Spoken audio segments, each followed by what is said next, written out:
What's on your An eyeball? No, you have like a white piece right here.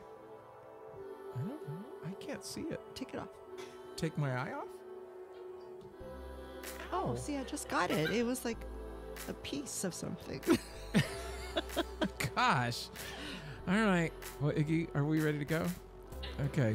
Well, hello. Hello. This is Benny. And Valerie.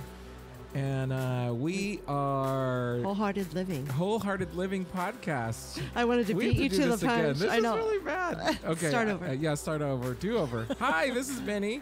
This is Valerie. And welcome to Wholehearted Living. That's right. There you go. I'm glad you always have to look at the name of our podcast. You looked at it the other day. And not only did you look at it the other day, but you still said it wrong. Oh, no, that was me. That was me. I did say, I said it. That's right. I did do that. And then you corrected me. And yeah. Yeah, I remember. So how was your week? Never mind. My friend. Hey, we went to my friend. Yeah, my brother. What the heck is going on? This is how I talk to my students at the school. My friend? My friend, that's not okay. My friend, can you hurry? Oh, so you don't know anybody's name. No, I'm just trying to be friendly. And God forbid that you say their actual name. No, but there are students I don't know their name. Do you think I know everybody in the whole school? Yeah. No. So our mom and dad had their 60th anniversary. Yes, That's what happened. and we had a big party. Yeah, we, meaning they did. Well, they had the party. We attended. We partied. Yes. So, yeah, that was kind of fun to have, I don't know, what would you say was there, 70, 80 people? 100. Oh, 100 people? So it was fun. I mean, I'm pretty sure everybody... She had a response of 100 people. I think she had to take away 3 chairs at one point, so maybe 97 people were there.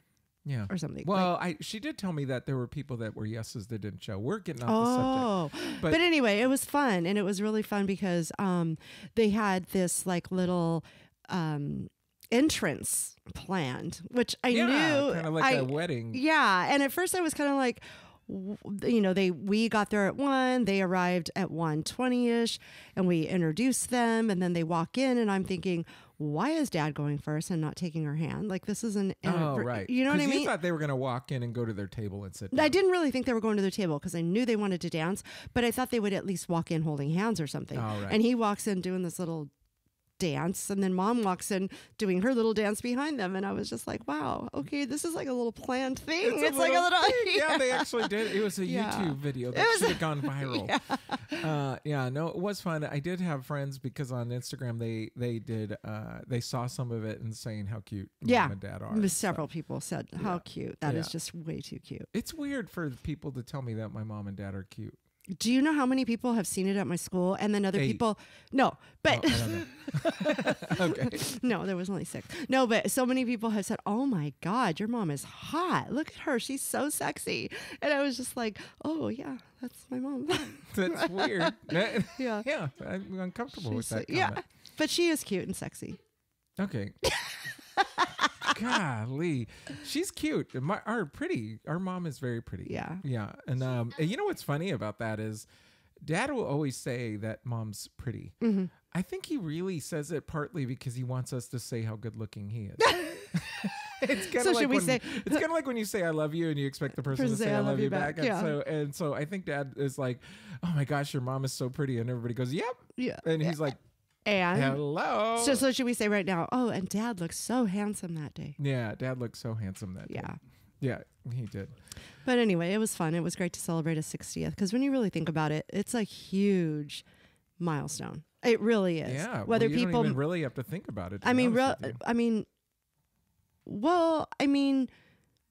you know? Wow, that was profound, though, Valerie.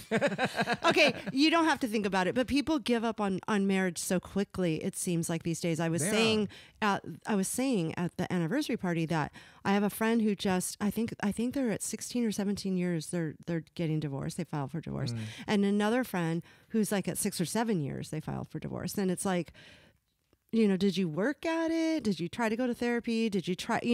I don't know, but I'm just saying, like, I think it's just so easy for people just to say, okay, I'm done. I'm not feeling it anymore. Well, that's why I'm saying that you don't even have to think about it. What I mean by that is that it's very clearly a huge thing. Yeah. It's just it's such a big deal because because it's even just not common. even if you're still in love, when at a certain point, like somebody might pass before that time. Right. You know what I mean? Right. Yeah. For sure. Yeah. Well, what's interesting too is that they, we shared this. It hasn't been a perfect marriage, but it's interesting to see them now because they just do in fact love each other, care about each other, hang out with each other, and they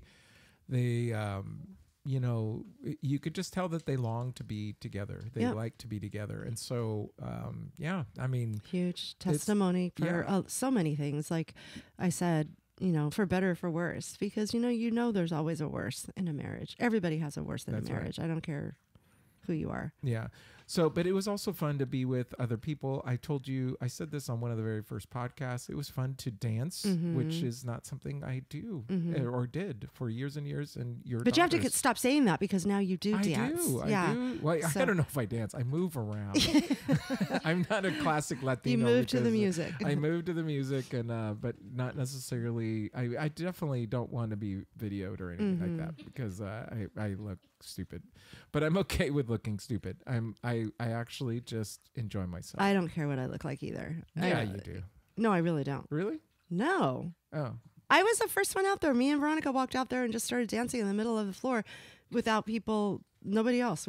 I don't care what people think anymore. Yeah. Well, it's not that I think you care what other people think, but do you think there's a, oh gosh, I thought, what in the world was that? Somebody's typing. It's my dog walking on tile. Okay. Someone's typing. But anyway, no, what I was thinking is that that people, it's so funny. This is going into our subject a little bit about not caring about what people think and so on. But I do recognize that part of my whole thing, oh my gosh, is so perfect. So we didn't tell you guys, by the way, Iggy, hi. Thank you for keeping Iggy. our sound and everything. Yeah. Iggy was at the party. So did you dance, Iggy? He danced the last song. Just the last song, Iggy? I tried to get him up and he said, no, I don't dance. Oh. But then I was watching the Chiefs game. Oh, yeah. He was watching the Chiefs game. But I actually took my iPad to the stage. Mom wasn't excited about it. I said, Mom, it's this or I'm going to go sit down. Yeah. And I kept dancing. I stayed connected. I even told people who were watching, I said, hey, the rule is if you're going to watch it from here, you got to dance. Right. You can't, we can't just like gel out. But anyway, what was I going to say? Well, no, you were saying this ties into it because I was saying, no, I really don't care what people think about me, how I dance or what I'm doing. Right. And for those of you that don't know, well, we have switched because we were where one of us would come with a subject matter and then the other person would be surprised by that subject matter, all toward wholehearted living. But what we've decided to do based on just the fact that we wanted something fresh and different, we are reading through a book called The Gifts of Imperfection. Thank you. The Gifts of Imperfection. The Gifts of Imperfection by Brene Brown. And we're encouraging you guys to read it for the last several weeks. Just a very quick summary as she talks about shame, talks about how shame affects us, that we're all affected. Every single person at some level is affected by shame.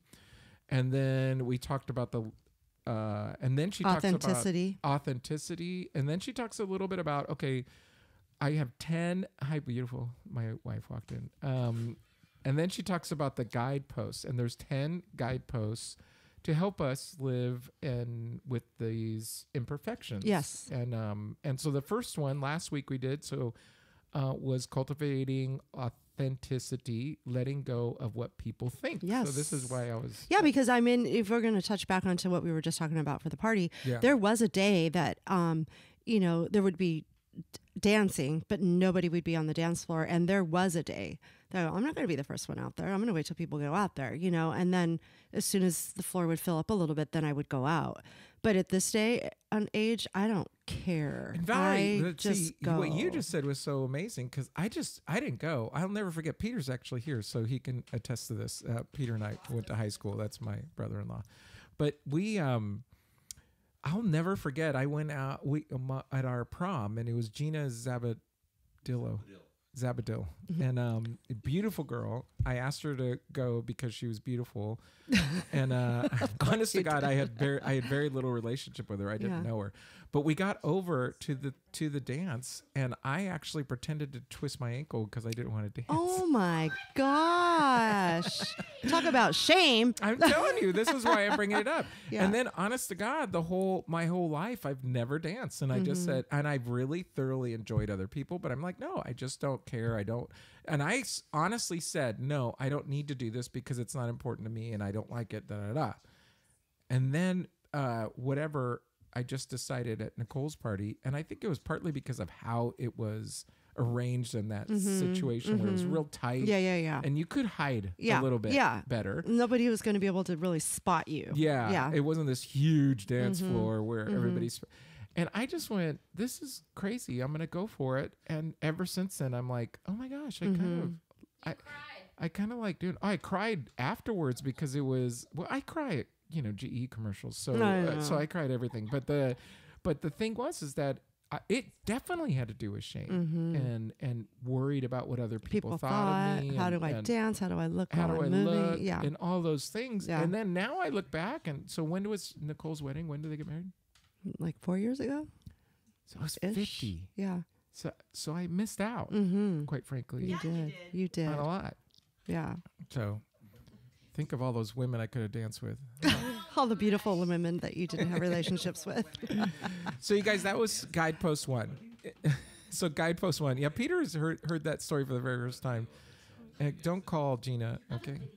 So that was cultivating authenticity, letting go of what people think. Guidepost number 2 is what we're going cultivating to self-compassion, letting go of perfectionism.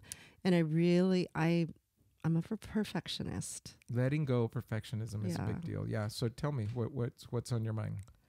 Well, I really did like you know what, to be honest with you, as I read it, I was like, I did not relate because she said a lot of perfectionists deal with, let me see where I put it. I am so sorry. I thought they deal with shame and blame and judgment. So I do relate to the judgment part. I'm not really quite sure I deal with shame and blame in terms of being a perfectionist or perfectionism. Well, I thought it was interesting because she related a story of a friend who said something to the effect of, I don't really struggle. It's funny that you're saying this because she actually says, I didn't really struggle with shame. But she goes, if you can talk about perfectionism, if you could talk about being a perfectionist, that's me. And then she addresses, actually comes right out and says, perfectionism is like, it's one of the consequences, byproduct or whatever of shame. It's like part of what we're trying to do. And so this is interesting conversation because for me, I honestly wondered if I ever really dealt with, I've mentioned work before. I mentioned, some of the areas where I struggled with trying to fit in or trying to make people fit in and whatever.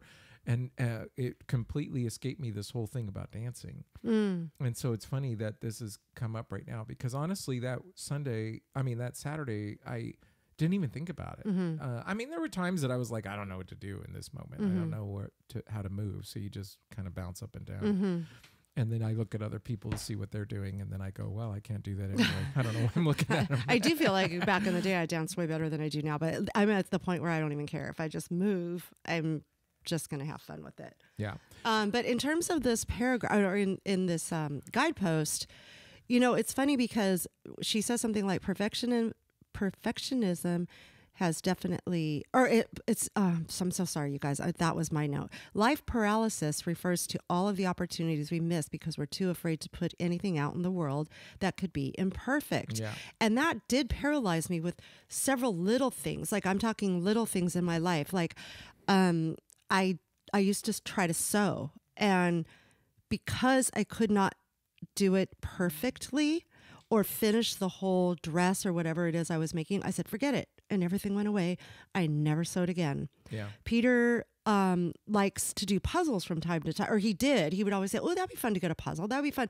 I'm like, if we put it down and we start puzzling, we need to finish the puzzle. Hey, like there's a new verb, everybody. Put that in puzzling. Webster. Yes. I don't like to see the puzzle unfinished. Right. I don't want to walk around and just see pieces, around for days.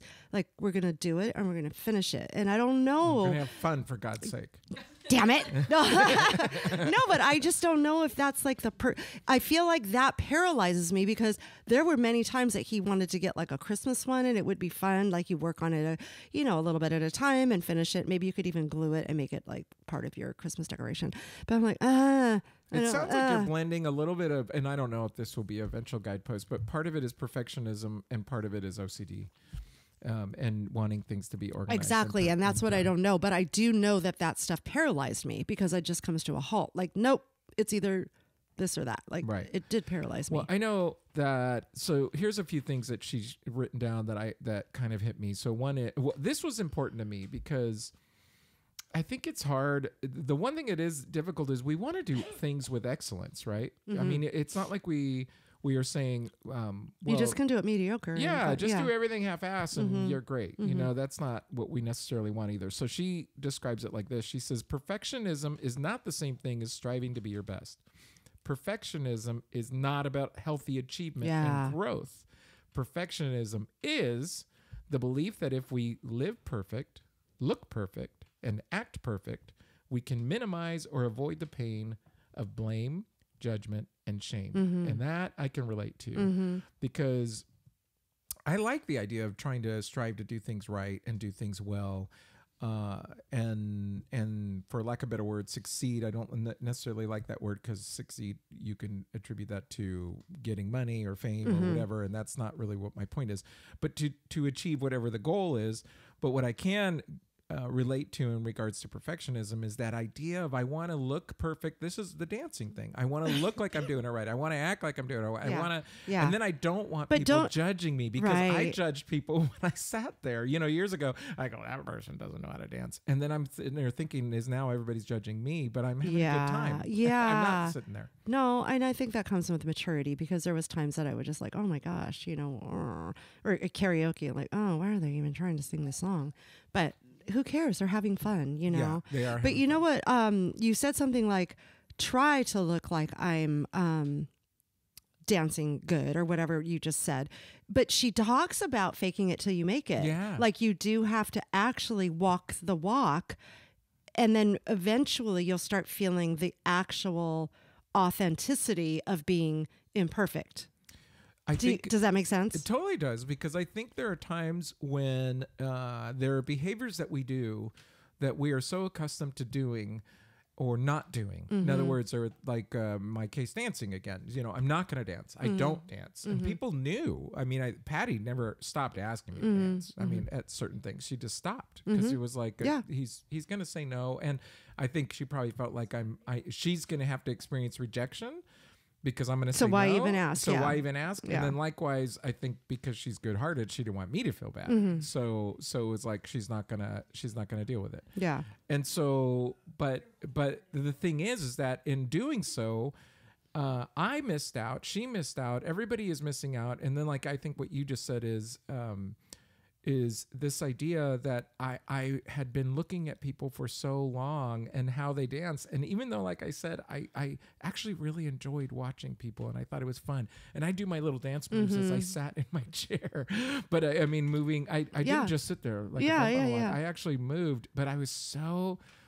fear just totally dominated my everything about what was going on. And the fear of what, though? Judgment? Judgment. Okay. I think largely judgment. I think and shame. Yeah. Because I can't do this. Yeah. Or at least I can't do it like, like some do. Like some do. Yeah.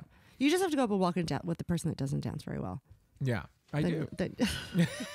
So, this is an interesting thought, though. But along with what you just said, she does say this in the book: to overcome perfectionism, we need to be able to acknowledge our vulnerabilities. Yeah. And that was a vulnerable place for you, so you have to acknowledge that part and accept it. Right. But and then the idea of faking it till you make it, because what's that first time with Nicole's party, it was like, okay, I remember saying, I'm gonna do this. Yeah. I just don't. It was literally faking it. Mm-hmm. I mean, not that I dance any better than I did then, but mentally I was saying, I'm going to be on this dance floor because I'm missing out. Yeah. And I'm just going to do it. And that's that. And then all of a sudden things come. And this is really, I would say, a lot of our life. You know, I work with people, and then not only work with people, but in my own addictions and own issues, a lot of things that I'm taught is, hey, you have to fake it till you make it. Because we have these strong patterns of how we live and how we do things. And so when you were saying faking it, it's like, yeah, sometimes we have to break the pattern. And once you start breaking the pattern, then all of a sudden the thoughts and feelings come along. Because like last night, it didn't even dawn on me. When we had the party, I just danced. Yeah. Honest to God, it didn't even dawn on me the idea. Well, and that's the whole part. Yeah, that's the whole point of it, right? I mean, we talked about this before on other podcasts, like even just faking it that you're excited to get yourself to the gym. You know what I mean? Like just fake it until it becomes a habit and it's just second nature to you. And just take the step. And as you start taking the steps, then that's when all of a sudden feelings it changes the behavior. I think we talked about the fact that, you know, just constantly when we start, we have patterns that we do things every single day, every single time, or every single day we're doing certain things, and we have routines. And if we want to be different, we have to break the routine. If you keep doing the same thing, you're going to get the same cookie, the same recipe. And so it's kind of like, well, I'm going to twist it and I'm going to change the recipe. And even though it doesn't necessarily feel natural right now. You know, it's interesting because this kind of ties into something that happened today. Peter didn't go into work today because he had to go, he worked from home basically. And so my Fridays are jam home after work, and I clean the house, as you know, before I come over here. And so, but I am working with students and some that just randomly shout out noises because they have, you know, their autism or whatever it is, right? So it's very loud. So when I come home, I don't listen to the radio or anything. I come in the house and I like a really, really quiet house, or I listen to a podcast with my headphones or something just really, really mellow. And I walk in and he's working in the living room. And so he's got his computer out, he's got this out, and then he's got something hockey on or something. And it's just kind of loud too. And so I'm just like, okay. And literally because I had just read this thing yesterday or the day before yesterday, I was like, this isn't how it's supposed to be. This is not my pattern. Right. And how am I going to bring myself down? Like, cause I feel already like kind of up here because of my whole day being with loud kids and chaos. And how am I going to bring myself down? And so I just said, okay, you're going to bring yourself down, you know? So I grabbed all my cleaning stuff and I went about whatever. And I kept literally telling myself, just fake it till your makeup. You're good. You're That's fine. So funny. You're fine. And then Kylie even saw me and goes, are you okay? I go, I'm fine. I did. Cause I really was like, I'm fine. I'm going to be okay with this. Cause I have to be, I'm not going to, you know what I mean? Right. So yeah. Yeah. And that's another, you know what, that goes back to another things that we've talked about too, but you also had the expectation of it being quiet. Well, that's true. And then it builds another thing too. So one of the things that Brene says that I like is another thing. I don't want to always preface every comment like that because I'll be saying it every single podcast forever. But to overcome perfectionism. So I think this is the whole idea, right? It says we need to be able, this is what you said, to be able to acknowledge our vulnerability to the universal experiences of shame, judgment, and blame. Develop shame resilience and practice self-compassion. When we become more loving and compassionate with others, and we begin to practice shame resilience, we can embrace our imperfections. And I thought that was so interesting. Let's just keep going to the dance thing. So not judging other people, not judging those things, not trying to look at myself and judging how I'm doing things and the way I feel. And then all of a sudden just practicing, just going for it. And the next thing you know, experiencing something but even different. Self-compassion for yourself, right? Not just like, oh, for sure. I mean, self-compassion, that is for yourself. Yeah. Yeah. Self-compassion. That's my whole thing, is that to look at myself and go, you know what? It doesn't matter if I don't look good. And what's funny is sometimes my self-compassion is still judging because I'm like, I still look better than that person. but the truth is that it's like we in order to get out of this thing, like you said, faking it is important, but not only faking it is this whole idea of compassion and the idea of getting out of yourself, because and being vulnerable, being willing to be vulnerable, for sure, because that's a huge deal. So, good. What else did you get?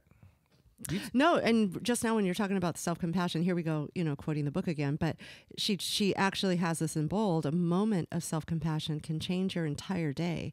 A string of such moments can change the course of your life. That was actually by Christopher Germer. I'm so sorry, I can barely see that. But that's pretty profound, actually. Yeah, well, I think it's interesting because when you read, I don't know, sometimes I don't think you talked about this, especially earlier, about shame not necessarily being something you feel. And there are certain parts when I read it, I go, I really don't know if I totally relate to that. And then all of a sudden she goes on to describe it, and I go, well, I relate to that. So the idea of being, because I honestly think I'm pretty compassionate to myself, perhaps more so. I think it's gotten me in trouble. One of the things that I preached a lot was, forgiveness. And I even preached the idea that we are saints who sometimes sins. And there was a motivation for that.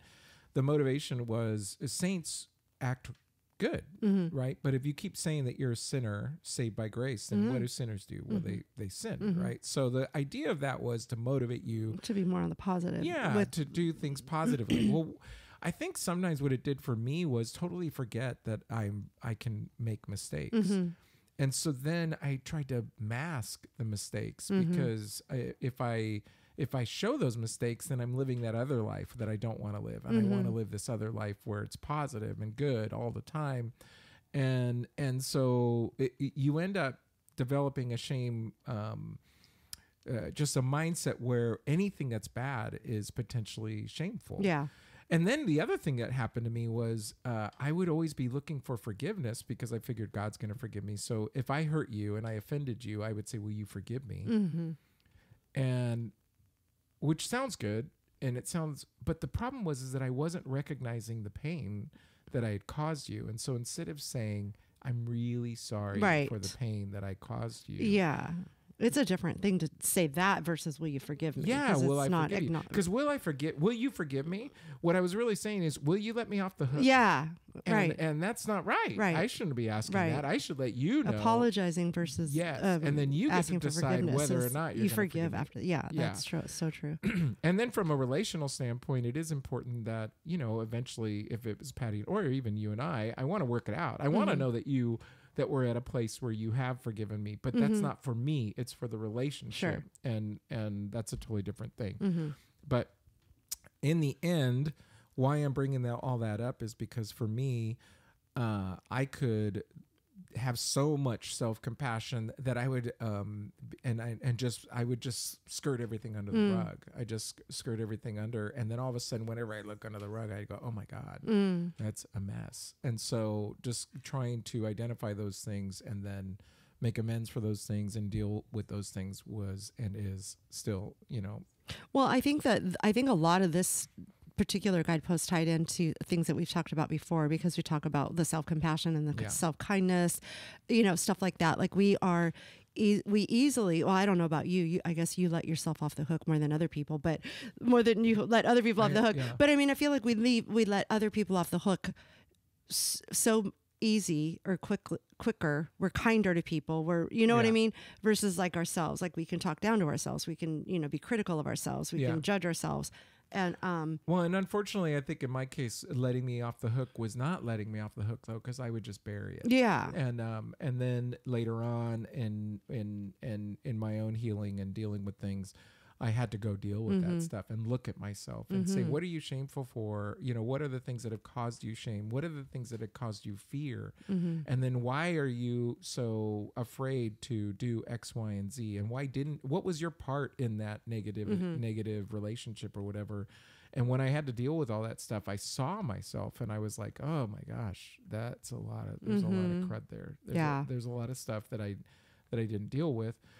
But I don't know. This is my own personal life story, but when I'm reading her stuff, I recognize that I carried a lot of shame for a very long time without telling people about it. Yeah. It was just buried. It Yeah. was like I pretended like everything was all good instead of actually saying I'm going to be vulnerable and honest and genuine with what's really going on. Yeah, I mean, I think we talked about this before too, with the shame of my, because I don't relate to a lot of shame for some reason, and I don't know. I really need to maybe to look inside more, but I do remember that I was very shameful about my first marriage and what was going on, and I didn't want anybody to know that what was happening, and like you, just buried a lot of it and didn't, and everything looked great on the outside. Yeah. But you know, when you uncovered it all, it was just like, whoa, there was a lot to unpack in that.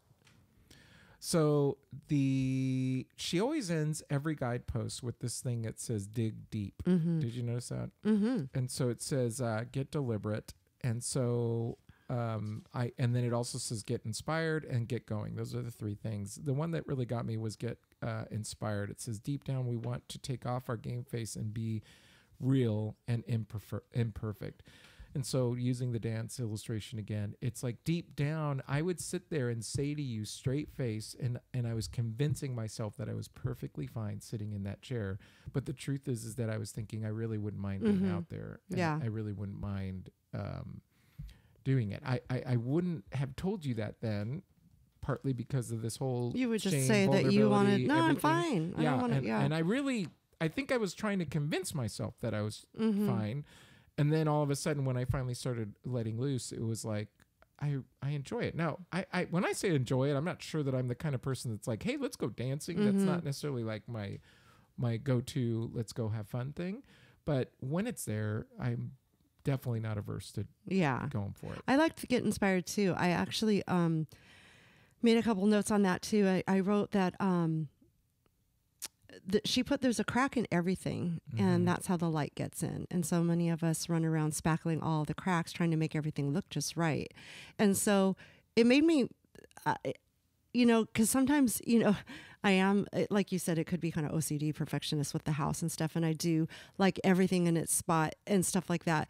But I also remember that, when I read this and she says, this helps me remember that there are beauty in the cracks and the messy house and the imperfect manuscript and the too tight jeans, like we all have cracks. They're just different cracks. And, I just have to remember that for a lot of like my perfectionist ways. Do you know what I mean? I do. Because I'm laughing because I thought about something that you do that Patty, it's very interesting because she just does not care about this at all. Because we walk and I like to get to the end of whatever the thing is and like finish it. She's perfectly okay with being 5 or 6 feet. Oh no, away. You got to touch the wall. Yeah. And so it's just I'm laughing because it's really funny because Patty's like, it's, whatever, I'm fine. She just turns around and I'm like, we're just this close. Why don't we make it to the end? Could just, and I don't have to touch it. So I draw the line, but I do want to be in touching distance. But yeah, she told me about the time that you guys are walking and then she turned around and I was like, I kept going. Like, I don't tell her, I just keep going. But I don't touch it and turn around. And she goes, we did this the other day. And Valerie's like, no. Come on. We have to go. It was like, touch it. Yeah. But my point is that I think some people are more they're more authentic in that sense. They're perfectly fine with that. It's not a big deal, and they don't even remotely think about certain things that I wonder where that comes from. I wonder, you and I don't think I have it to the degree that you do, but it's definitely part of our genogram. Like if you look at our history, we have family that we like to do things a very certain way, and we were told to do certain things a certain way. I'll never forget that, when Dad would come home, the newspapers had to be, this is back in the day with newspapers. Right. But they were in a certain place and they had to be perfectly stacked ordered. Perfectly. Yeah, they had to be our shoes had to be put in the location that they were supposed to be and left and right next to each other and just so, and the pillows had to be nothing had to be on the floor. Right. And I just remember that, and if we didn't do that, it was a noisy evening. And so I just didn't, I guess, it's something you kind of carry. And I guess you could pendulum one of two ways. You could pendulum to continue to be like that, or you can pendulum to like apathy. Yeah. And I don't think we're apathetic, but definitely as I look at my living room, we definitely don't need everything just right. I'm trying so hard. I'm getting very, very good with the pillows, because now that Kylie's home and she sits in this one particular spot, and when she gets up, she doesn't fluff. She leaves them the way they are. And I'm just Can't believe it. So there's been a couple times that I'm like, fluff before you walk away. And she starts bam, bam, bam, slamming the pillows. But then there's a couple times that she walks away and they're unfluffed. I'm like, it's not a big deal. It's okay that they're unfluffed, And I'm like, I'm looking at Peter's face. He's like, this is my life. No, that is so funny. You actually tell her, would you tell me to fluff? No. Oh, okay. No. Oh, because she lives there. Yeah. Okay. Yeah. Yeah. But fluff. Judge Marilyn Milian, she tells her kids to fluff her pillows too. Oh, well, that's good. If I had any idea who that was, it's from People's Court. It's from People's Court. You talking about Judge Wapner? No, it's now Judge Milian, but she actually had I don't know what it was. This is like totally on another note, obviously, but she said that she does the same thing when her kids sit down and the pillows like kind of flatten. She says, I tell them fluff before you walk away, fluff. So that's why I got the word fluff in. And so that's why I was telling Kylie, fluff, you didn't fluff. So there you go. Anyway. I guess I have certain things that are important to me. Like I do like things put away. Patty likes to make our counter, and she gets very excited and cleans the counter entirely. And then she says, I'm going to keep it like this until about 3 or 4 hours later. So it might last a day. And then the next thing you know, it's like, there it is again. It's all back to the way it is. And I'm just thinking, let's just put it away. And then, or let's throw something away. So, but I'm not OCD. Yeah. No. Well, I think there's a lot to be said about that, because honestly, there is a lot of part of me that wishes I could be more like that. Chill. Yeah, I really do. Right. I really have to talk myself through a lot of stuff. And that's obviously going through, we're getting off on a tangent, but this does have to do with my perfectionist / OCD. Like, I feel like if it's not done, in all honesty, I'm going to go back to being a stay-at-home mom and not working outside of the home. And I used to remember thinking that I wanted my husband to walk in and not think that I was lazy. That was a lot of it too. Like, I wanted them to know I took care of the house and the kids. And, I just didn't want it to be like I was the mom who laid around and did nothing because I was home. And I know that's probably bad because I was raising children, but I'm just saying, like, I think that was part of it too. Right. Well, I think the thing that I love about this whole guidepost is just some of the things she says at the very beginning. We already read the part about what is perfectionism, but she goes on a little bit. And she says perfectionism is at its core about trying to earn approval and acceptance. And I really do think that this is interesting because so many people, what's fascinating is she goes on to say that when a perfectionist fails, or when something happens, or they don't get the accolades that they expected, or something happens, instead of saying, wow, this perfectionism doesn't work, a perfectionist says, I wasn't perfect enough.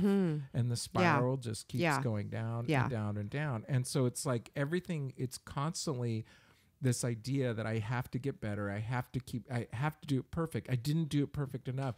They didn't look at me the way I wanted them to, or whatever the case may be. And ultimately what it does is it just leads us on this place that it's this spiral. You're never, ever satisfied. You're never satisfied. And it only makes it worse and worse and worse. And so that's why I like the idea of what, when she's talking about giving us self-compassion, it's allowing us to get out of that thing.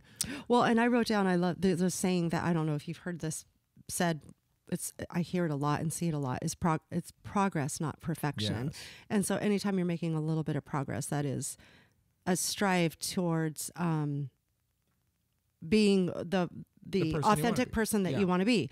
It's not about perfection. No. Yeah. So get deliberate. She says, one tool that's helped me get deliberate about self-compassion is Dr. Neff's self-compassion scale. It's a short test. So she encourages us to go to it, self-compassion compassion.org. You can go to that website and actually do this. And so this is being very deliberate. If you're intentionally thinking, I need to get out of perfectionism, get inspired deep down, put on your game face, go for it. And then that whole idea of what you were saying is it's not about filling the cracks. Sometimes it's about letting the light in. Yeah. And then get going. Sometimes it helps to wake up in the morning and tell myself, today I'm going to believe that showing up is enough. Yeah. So just the idea of showing up being enough. So yeah, so that's great. Next week's guidepost is number 3, cultivating a resilient spirit, letting go of numbing and powerlessness. So and as we mentioned in the very first podcast talking about this, not about the book, not in our very first podcast, that we're not reading ahead. So we're reading these week to week. So I'm intrigued by that title. Yeah. So all I'm doing is reading the title. And I read this book a while ago, but I don't remember it. So I'm trying to read it. Yeah. We're just reading it week to week so that we can be learning with you guys as we go. Yeah. So there you go. Perfectionism. So thank you. Thank you. That was a very perfect podcast. It was perfect. Iggy's going to make it perfect, right, Iggy? Thank you so much. We want to hear from you guys. At Bennie Gonzalez is my Instagram. We'd love to hear from you. If you're watching on YouTube, you could comment as well. It's kind of fun. Thank you, Tamara, for your little comments. Oh, nice. So I know I hear so many people say, oh, I just watched you or I listened to you, and I'd love to hear you share it or at least make a comment or whatever. It would be and wonderful. If they want to talk to you, that's at... They could talk to me right here. At... Valerie. At Daily. A daily dose of cocoa. Yeah. I'm sorry. I was so confused what you were doing. Yeah, well, that messed up. Stick around. We're going to redo this podcast. It wasn't perfect. Okay. I love being imperfect. Yes. Thank you all for listening and joining us. And we look forward to Guidepost number 3. Thanks, Thank you.